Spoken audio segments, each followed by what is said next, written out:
Bonsoir Danielle Simonet. Bonsoir. Quelle est votre réaction face à la réponse de l'exécutif ce soir à la télévision? Mais franchement, quel mépris, puisque finalement, le Premier ministre n'a strictement rien dit. Il a fait donc un passage au JT de France 2 pour dire « Je vous entends, mais je ne vous comprends pas, et d'ailleurs je ne vous répondrai pas », puisqu'il maintient le cap. Or là, il y a une colère dans ce pays qui est extrêmement importante face à une injustice fiscale. Et en plus, une arnaque sur la question écologique, parce que on taxe les carburants, mais il y a plus de 8 milliards de niches fiscales, c'est-à-dire que par exemple le kérosène n'est absolument pas taxé.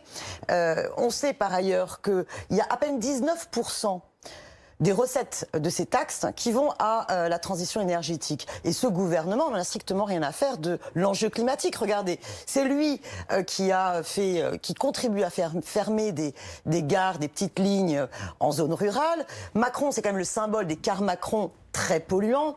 Il est en train, avec la loi Elan, de casser le logement social là où il faudrait au contraire investir. Donc vous dites qu'il y a un double dans discours, la rénovation thermique. Et l'écologie, c'est un alibi?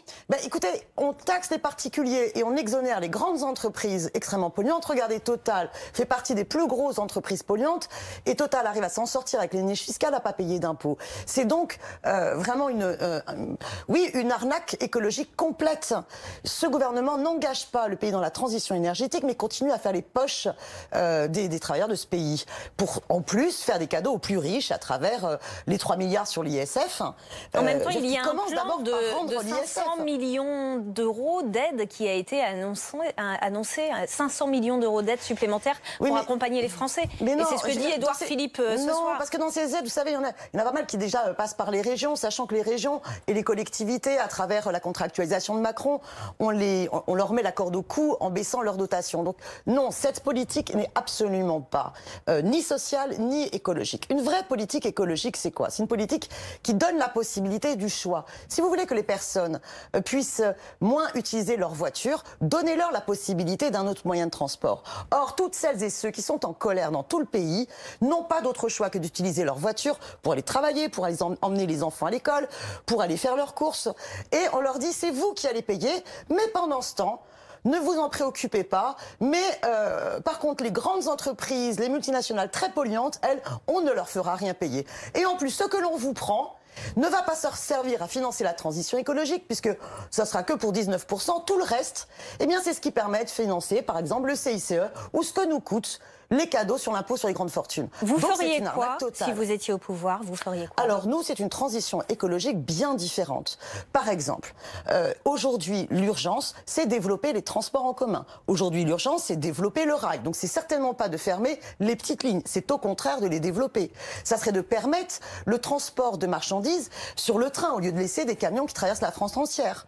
Ça serait investir dans le logement social pour vraiment permettre la rénovation thermique et la réduction des factures que c'est toujours les particuliers qui payent en termes de chauffage. C'est toute cette transition pour sortir des énergies carbonées en investissement beaucoup plus dans les énergies renouvelables.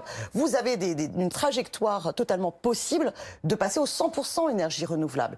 Et pour cela, il faut assumer de l'investissement public. Mais il faut repenser tout le mode de développement. C'est-à-dire, regardez, il faut aussi qu'au niveau de l'agriculture, on sorte du modèle productiviste et qu'on aide l'agriculture paysanne. Il faut arrêter cette politique de libre-échange où on importe n'importe quoi de n'importe où sans se poser la question de comment les choses sont fabriquées. Est-ce qu'on peut les fabriquer ici? Donc favoriser l'ensemble des circuits courts et favoriser une production qui répond à nos besoins.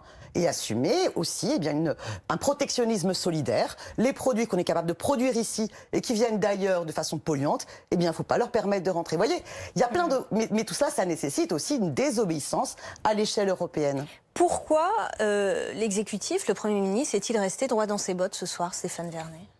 Alors ça, c'est une expression qu'on entend beaucoup concernant Édouard Philippe. Il est droit dans ses bottes. On le disait de Juppé aussi. Mais enfin, le problème, c'est qu'à force de le dire, ça finit par ne plus rien dire. C'est-à-dire qu'à chaque fois, le discours est le même. C'est-à-dire que sur le fond, il est plutôt très bon, décontracté, etc. Ça passe très bien. Sur la forme, pardon, il est plutôt décontracté, ça passe très bien. Et sur le fond, par contre, il me dit quoi? Comme le président de la République, j'ai entendu, j'ai compris, mais je ne change pas de cap. Au début, ça peut marcher. Au bout d'un moment, ça ne marche plus. Aujourd'hui, à force d'avoir ce type de positionnement, ça devient complètement inaudible. La vraie question, c'est est-ce qu'il pouvait dire autre chose ce soir que je vous ai entendu, je comprends, mais je ne change pas de cap. Et je pense que la réponse est non. C'est-à-dire que ces annonces, il les a faites mercredi dernier. Il n'avait pas d'annonce supplémentaire à faire ce soir. Or, les annonces qu'il a faites mercredi dernier, elles ne correspondent pas aux attentes des personnes qui sont descendues dans la rue, sur les ronds-points, sur les routes ce week-end. Quand vous dites on va vous accompagner avec une prime pour changer votre voiture, une prime de 4 000 €, moi je vous garantis que les gilets jaunes qui étaient sur les ronds-points samedi et dimanche ne sont pas des gens qui ont les moyens d'acheter une nouvelle voiture, même si on leur donne 4 000 €. C'est aussi pour ça que ça passe pas du tout. Pascal, il ne pouvait pas dire autre chose, le Premier ministre? Moi, je mettrais une petite... Oui, je suis assez d'accord avec mon voisin. Mais je pense qu'il y avait deux idées qu'il aurait pu davantage développer. La première, il y a une question qui a été posée, de savoir s'il pouvait accepter la main tendue qui avait été faite par Laurent Berger pour essayer de réfléchir à une forme de pacte, je dirais, social, enfin, en tout cas essayer de concilier justice sociale et écologie. Et je trouve que c'est dommage que le Premier ministre ne se soit pas saisi de cette idée pour effectivement peut-être que tout le monde puisse réfléchir ensemble, parce que je crois que c'est vraiment l'un des axes de problème véritablement important de ce sujet, c'est effectivement concilier justice sociale et écologie. Et la deuxième idée, je trouve qu'il aurait peut-être un peu plus développé, c'est que je pense qu'au-delà de, bien évidemment, on sait bien que le détonateur de tout cela, c'est la question de la taxe carbone, de cette taxe, mais on l'a encore vu là à travers le reportage que vous venez de passer, à travers ce témoignage, qu'il y a cette idée de ras-le-bol. Et je trouve qu'il aurait pu davantage essayer de mettre en avant des mesures que le gouvernement essaie de mettre en place pour effectivement lutter contre ce ras-le-bol, notamment dans ces territoires qui se sentent abandonnés.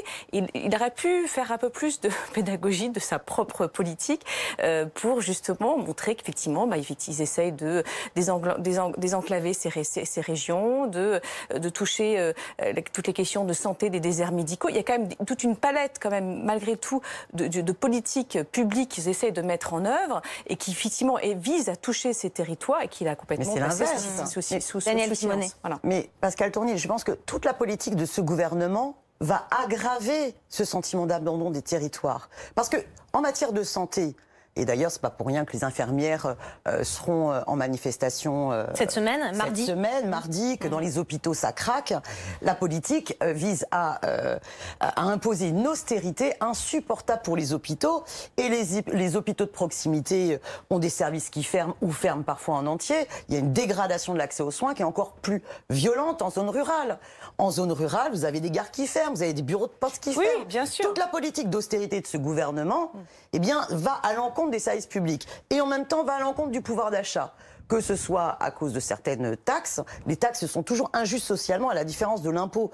Nous, c'est pour ça que d'ailleurs on propose plutôt 14 tranches d'impôt sur le revenu pour que justement on puisse beaucoup plus taxer les hauts revenus et diminuer les impôts sur les bas revenus. Pareil, faire une différence sur l'impôt sur les sociétés. Je veux dire, c'est pas normal qu'une PME soit taxée à 33% pendant qu'on a des très grands groupes qui, eux, se débrouillent toujours pour être exonérés des impôts. Donc, Daniel Simonet, je vous propose qu'on se retrouve dans un tout petit instant. On a un reporter qui nous attend du côté d'Avignon. On se retrouve juste après. Loïc Besson, vous êtes sur place, aux côtés des Gilets jaunes. Dites-nous, là où vous êtes, comment réagissent les manifestants ce soir à la prise de parole de l'exécutif du Premier ministre? Bien, écoutez, il y a un terme qu'ils n'ont pas aimé, c'est le terme d'anarchie, même si le Premier ministre dit de ne pas mettre tout le monde dans le même sac. Ici, ce sont des familles, des ouvriers, des personnes au chômage de tout type, et ils n'aiment pas être qualifiés comme ça de cet adjectif. Alors, à l'heure où on se parle, il y a encore de nombreuses personnes qui se trouvent au péage de l'A7, cette autoroute qui relie Lyon à Marseille, péage qui est fermé depuis le début de journée, qui était déjà, et tous ces gilets jaunes comptent bien poursuivre le mouvement. Alors, ils seront forcément moins nombreux demain matin parce que beaucoup ont des obligations familiales. Ils doivent reprendre le travail aussi puisqu'on sera lundi matin, mais ils comptent sur l'arrivée des transporteurs routiers, des camions pour amplifier ce mouvement. Regardez, le péage est bloqué donc pour entrer sur l'autoroute A7, mais les barrières sont levées pour la sortie d'autoroute et petit à petit déjà quelques camions commencent à arriver et l'objectif c'est que demain matin, surtout quand ils seront plus nombreux, ils stationnent ici à la sortie d'autoroute et créent donc un blocage. Alors officiellement, ce sera une opération l'opération Escargot, puisqu'il est interdit de bloquer la circulation, mais ils espèrent que ça donnera de l'importance à ce mouvement, qu'ils espèrent faire reculer le gouvernement, l'exécutif, sur notamment les taxes, la taxe carbone, la taxe sur les carburants, mais ils ont aussi de nombreuses autres revendications. Plus généralement, c'est le coût de la vie qu'ils regrettent ici. Merci beaucoup Loïc Besson du côté d'Avignon pour BFM TV. Daniel Simonet, vous leur dites quoi à ces gilets jaunes qui ce soir veulent poursuivre le mouvement dans les prochaines heures, les prochains jours? Bravo. Bravo, moi je trouve que cette auto-organisation citoyenne dans tout le pays, d'abord elle est très courageuse, parce que c'est pas si simple. Moi je trouve ça très fort ce qu'ils arrivent à faire. C'est d'abord des hommes et des femmes courageux. Moi j'étais samedi matin avec certains d'entre eux, notamment des taxis, des ambulanciers qui étaient aussi dans la démarche Gilets jaunes. Et par contre, ce que je trouve très important, c'est qu'ils sont en train ils sont en capacité, dans tout le pays, de créer une mobilisation qui fédère très largement, parce que justement, elle est indépendante, elle est autonome, elle est auto-organisée. Mais ils n'ont pas de chef. Est-ce qu'ils peuvent être vraiment audibles, sans interlocuteur, sans chef identifié? Écoutez, c'est ce qu'ils arrivent à faire. Et justement, parce qu'ils arrivent à être dans l'auto-organisation collective, alors avec les réseaux sociaux, ils arrivent quand même très bien à se faire passer leurs informations. C'est sans doute leur secret qui permet justement de se fédérer et qu'ils ne soient pas tout d'un coup pris par un leadership qui pourrait être un point de crispation et qui les divise. Non, au contraire, je pense que ça peut être une force de leur unité, justement. Stéphane Vernet, sans chef identifié, il peut aller loin, ce mouvement? Alors le problème, c'est que si vous voulez avoir une action politique, il faut que vous puissiez négocier des choses à un moment donné. Pour négocier des choses, il faut que vous ayez un cahier des charges, et ça s'organise, un minimum. Et donc si vous n'avez pas cette structure-là, ce à quoi on assiste, c'est que c'est une mobilisation spontanée, très populaire. Le problème, c'est que les mots d'ordre, ils sont très divers, et ils se mélangent, et ils se télescopent. Et à un moment donné, du coup, s'il n'y a pas ce cahier des charges et il n'y a pas cette base pour négocier quelque chose, à un moment, quand est-ce qu'on s'arrête? C'est-à-dire, à quel moment est-ce que les gens qui sont dans la rue aujourd'hui considéreront qu'ils ont obtenu gain de cause ou pas? Et là, ça devient très difficile. Il y a ça, et puis il y a la problématique de l'organisation qui n'est pas anarchique, mais qui est quand même chaotique. Parce qu'il y a des endroits où ça se passe très bien, d'autres ça se passe très très mal, et on a assisté. Enfin, le bilan est quand même assez spectaculaire. Il y a eu une personne décédée, mais il y a eu plus de 400 blessés. Plus de 400 blessés, c'est quand même énorme. C'est quand même énorme. Si des routiers, on l'entend là dans les témoignages, si des routiers, si des agriculteurs commencent à se greffer un petit peu au mouvement à partir de lundi, c'est une épine en plus pour le gouvernement? Oui, bien sûr. Puis il y a aussi les infirmières, mardi, qui sont, pour le coup, vont manifester. Je voudrais revenir juste sur ce que disait tout à l'heure Stéphane Vernet. Moi, je ferai une petite comparaison avec Nuit debout. Alors c'est très différent sur le mot d'ordre, sur les revendications, mais il y a cette même genre de structure comme ça qui est née de façon assez spontanée et qui, faute de leader justement aussi identifié, au bout d'un moment, ça prend le risque de s'essouffler. Après, je trouve ça très intéressant de se dire qu'il y a une mobilisation citoyenne de ce type-là. Il y a un côté exercice démocratique qui est, je trouve, passionnant, surtout qu'on sait, ce sont des gens qui sont plutôt pour beaucoup, on a eu le sentiment que c'était plutôt des abstentionnistes, des gens qui n'avaient pas forcément manifesté par le passé. Malheureusement, celle qui est décédée, on disait que c'était la première fois qu'elle manifestait. Et je trouve que c'était une mobilisation citoyenne qui est, de ce point de vue-là, très intéressante et qui, on se dit, ce sont des gens, finalement, quelque part, qui s'engagent alors pour défendre leur cause. Après, il faut voir, effectivement, si ça peut tenir sur la durée. Jusqu'où doivent-ils aller, de votre point de vue, Daniel? C'est à eux d'en décider. Ah non, alors franchement, c'est à eux d'en décider. C'est un mouvement citoyen auto-organisé. Moi, je trouve ça très sain qu'on ait justement un peuple qui ne se soumet pas. Et quand il en a marre et quand il est en colère, eh bien, il essaie de se donner les moyens d'organiser le rapport de force. Et c'est l'histoire de notre République. Donc moi, je trouve ça une très bonne chose. Mais ne nous demandez pas à nous de leur donner des conseils. Et moi, justement, ce que je trouve très positif, c'est qu'ils balayent les codes d'hier. Alors, ça vous perturbe peut-être, parce que c'est pas les organisations traditionnelles avec leur porte-parole. Mais justement, ça révèle bien le moment dégagiste dans lequel on est. Alors, évidemment, ça pose des problèmes. Sur la question des drames et du drame de ce décès, moi, là où je suis... ce que j'attendais quand même du Premier ministre, c'est qu'il ait un message pour tous les citoyens qui ne sont pas gilets jaunes, bien qu'ils respectent les gilets jaunes. Parce que le décès de cette femme et d'autres heurts qu'il y a pu avoir. Alors, je ne suis pas au courant forcément de toutes les situations, hein, mais parfois, ça a été des conflits entre des personnes qui ne voulaient pas des blocages et qui ont essayé de forcer avec leur véhicule. Donc là, je pense que le rôle du gouvernement, c'est à la fois de créer les conditions pour garantir la sécurité de ceux qui manifestent. Alors c'est vrai que c'est très compliqué quand c'est pas déposé, mais c'est aussi d'appeler au calme ceux qui ne sont pas d'accord. Parce que forcer avec sa voiture, son véhicule, des gens qui démocratiquement décident de faire un blocage, voilà, c'est dramatique les conséquences auxquelles on a assisté. Donc, j'aurais aimé qu'il ait une parole en ce sens. Il n'en a pas eu, alors que la situation. Oui, Pascale Tournier, vous le dites effectivement, des deux côtés, il peut y avoir de la pression. Voilà, exactement. Parce que moi, j'ai eu des témoignages de personnes à qui on forçait d'endosser un gilet jaune alors qu'ils ne voulaient pas pour les laisser passer. Donc, je crois que des deux côtés, il y a eu vraiment des tensions. Les choses ne sont pas si simples. Moi, c'est vrai que pour l'instant, les images que j'ai vu à chaque fois des mobilisations qui étaient franchement fraternelles, qui essayaient de mettre de la joie sur de la colère. Bien sûr, ouais. Ce qui n'est pas toujours simple, hein, mais voilà. Et bon, moi, ce que j'ai vu, c'était plutôt ces images-là. Stéphane Vernet. Juste pour revenir, enfin, moi, le fait que ce soit pas organisé, qu'il n'y ait pas de leader, etc., ça me perturbe pas du tout. C'est pas ça. Je répondais à la question qui était posée. Et je dis que c'est. Ce que je veux dire, c'est que ça casse les codes. Donc, parfois, oui, ça casse les codes, mais ça a son importance. Je vais vous dire pourquoi. Parce que, par exemple, on a fait la comparaison avec les bonnets rouges. En Bretagne, les bonnets rouges, c'était très organisé. Il y avait un cahier des charges très précis. C'est très différent des bonnets rouges. C'est très différent. Mais comme je pense que c'est aussi très différent de Nuit debout, parce que Nuit debout, si vous voulez, il y avait peut-être un côté spontané, mais n'empêche qu'il y avait une idéologie. C'était très construit. Or là, on assiste à quelque chose qui n'est pas du tout construit. Nuit debout, vous êtes énormément sur les centres des grosses villes. On est dans une nouvelle histoire. Beaucoup plus sur le périurbain. On est dans quelque chose de tout à fait nouveau, de tout à fait inédit. Et je pense le pays n'avait pas connu ce genre de choses depuis.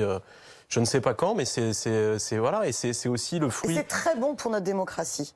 Ben, on va peut-être attendre de voir. On va regarder comment les choses, évoluent. Pas subir. Non, mais alors il y a ça, mais si vous voulez, de toute façon, il y a aussi la vérité. Il y a la vérité des prix. La plupart des gens qui sont sur les ronds-points aujourd'hui, ce sont des gens qui travaillent et qui travaillent dans des conditions très difficiles et précaires. C'est aussi pour ça qu'elles se révoltent, parce que leur situation se dégrade, mais pas depuis qu'Emmanuel Macron est élu président de la République. Elle se dégrade, c'est depuis la crise de 2008. Ça fait 10 ans que les choses vont mal pour elles. C'est-à-dire que leur pouvoir d'achat ne progresse pas, leur salaire n'augmente pas, alors que les prélèvements, eux, n'ont cessé d'augmenter. Et ça a commencé en 2012 avec le quinquennat Hollande. Donc on est dans une trajectoire qui est très longue et qui est difficile à corriger. Et ces gens, ils ont besoin de travailler aussi. Donc parce que ce qu'ils nous disent tous, c'est que quand ils parlent de ras-le-bol, ils nous disent en fait, moi, j'en ai marre de travailler pour rien. Et le 10 du mois, je suis dans le rouge. Et c'est cette France-là qui descend dans la. Et ce sera le mot de la fin. Merci beaucoup, Stéphane Vernet. Merci, Pascale Tournier. Merci, Daniel Simon.